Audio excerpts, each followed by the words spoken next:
Were you there when they laid him in the tomb? Were you there when they laid him in the tomb? Oh, sometimes it causes me to tremble, tremble, tremble. Were you there when they laid him in the tomb? Were you there when God wept at Mary's cry? Were you there when God wept at Mary's cry? Oh, sometimes it causes me to tremble, tremble, tremble. Were you there when God wept at Mary's cry? Were you there when he rose from the dead? Were you there when he rose from the dead? Oh, sometimes it causes me to tremble, tremble, tremble. Were you there when he rose from the dead?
Hello, this is Jim McKenzie, and He is risen.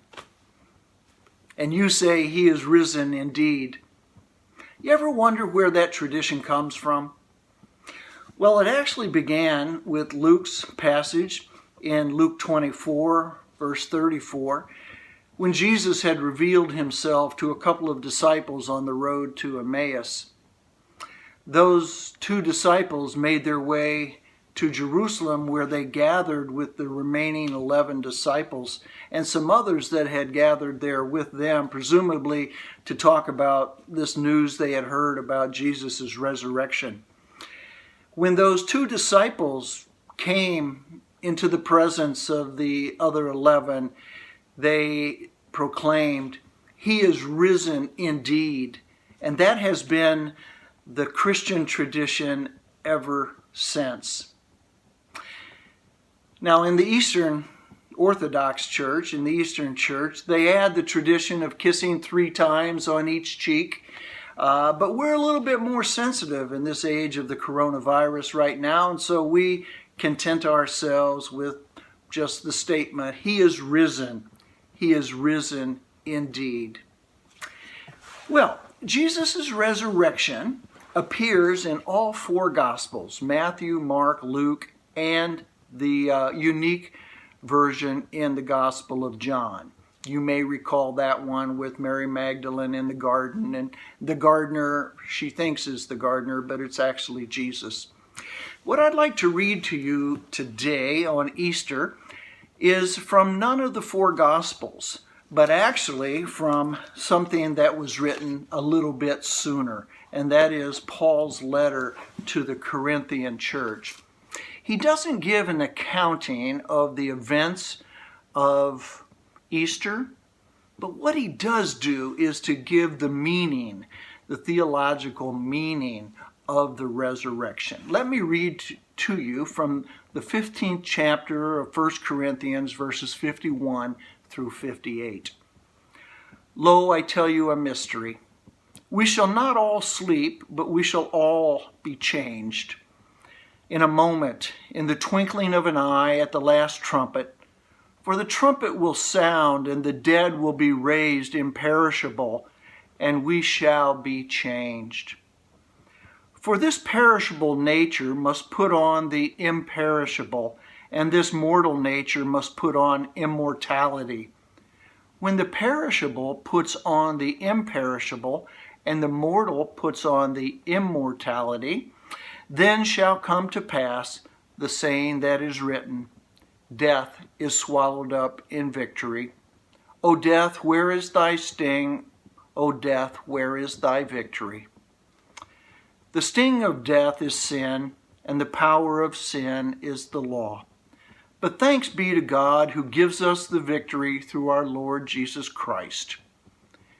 Therefore, my beloved brethren, be steadfast, immovable, always abounding in the work of the Lord, knowing that in the Lord your labor is not in vain."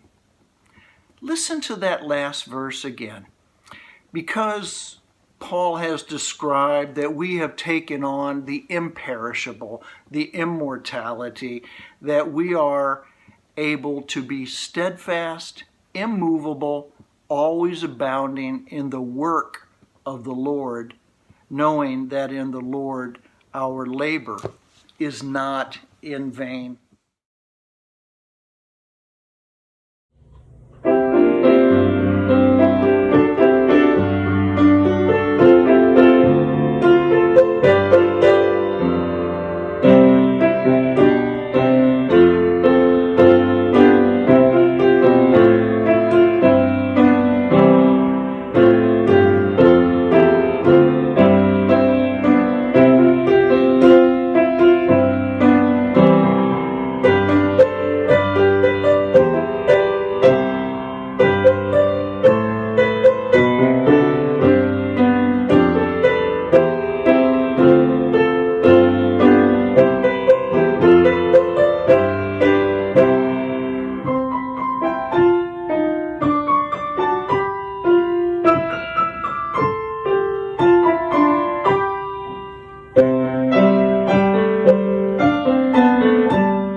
When it comes to the resurrection, when it comes to Easter, there is so much we could talk about. We could talk about the differences found in the gospel accounts. For example, how many angels were at the empty tomb? Matthew says there was one angel. Mark says there was one man. Luke says there were two men. Well, how about women? How many women were at the empty tomb? Matthew says that there were two, Mary, the mother of Jesus, and the other Mary. Mark says that there were 3 women, whereas Luke references 4 women. What are the differences here, and what do these differences mean?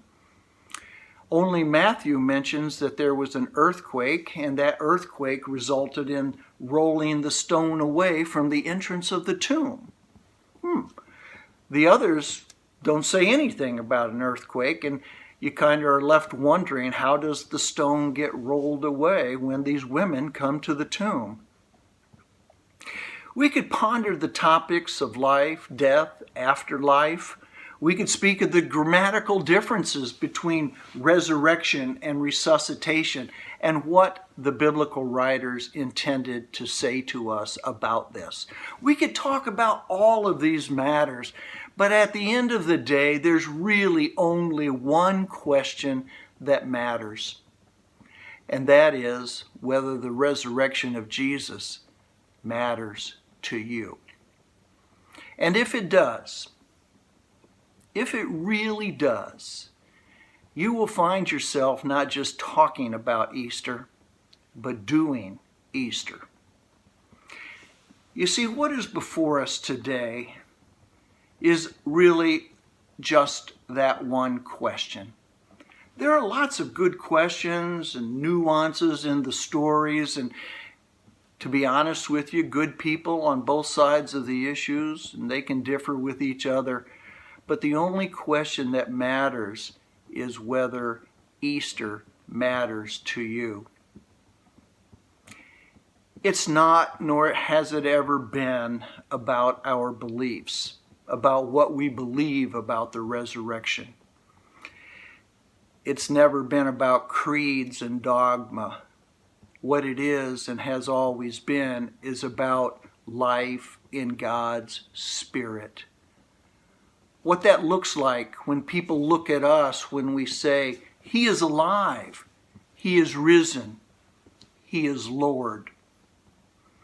Because Easter defines how we live. It's about living what we may not be able to adequately describe with our words, but it is about seeing Jesus' life in us and us in Jesus. I struggled this week. I really struggled because I had hoped to have a lot more time to think about Easter, Jesus' resurrection, so that I could talk with you about Easter. But apparently you all had other ideas, and doing Easter kept getting in the way.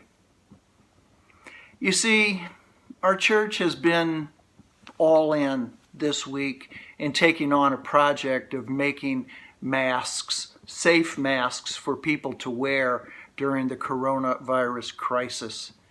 Our masks will go to correctional institutions. They'll go to nursing homes, to police and fire departments, to EMTs.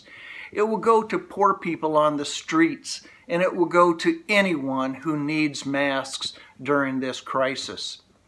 And in fact, our church has made over 35,000 masks this week. As the week evolved, I found myself having less and less time as I had to more and more manage this project.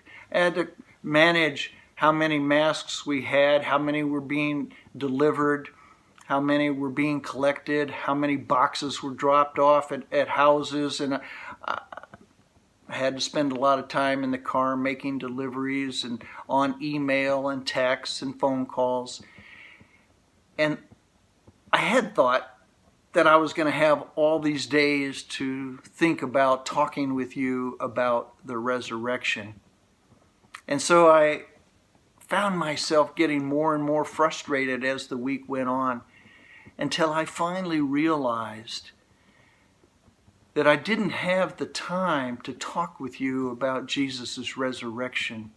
I didn't have time to talk to you about Easter because we were doing Easter. We were busy making masks for people whose names and faces we will never see. But it's likely, given the numbers, that the masks we made will give life to others, just like Jesus did in his resurrection. So this year, we're not going to talk about Easter. We're going to do Easter, just like Jesus. And after all, isn't that what it's all about?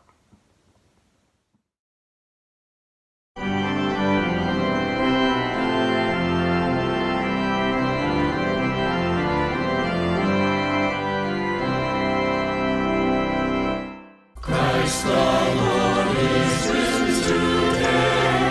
Hallelujah. Sons of men and angels say, Hallelujah.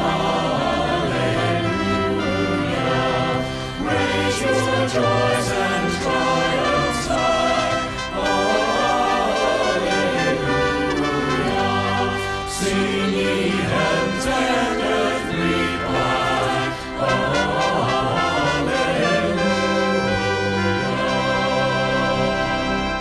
Lives again our glorious King. Hallelujah. Where, O death, is now thy sting? Hallelujah.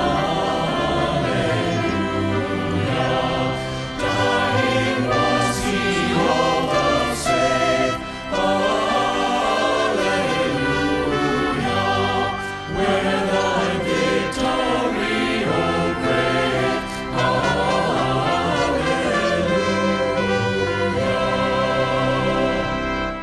Love's redeeming work is done. Hallelujah. Fought the fight, the battle won. Hallelujah. Death in vain forbids him rise. Hallelujah. Christ has opened paradise. Hallelujah.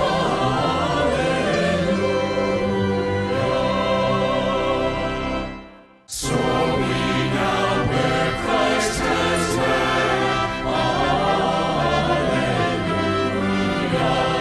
Following our exalted head.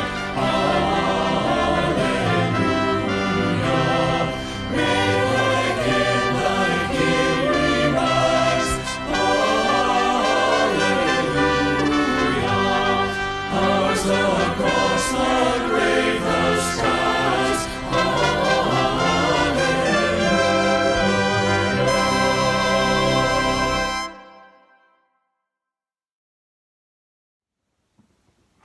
He is risen. Happy Easter.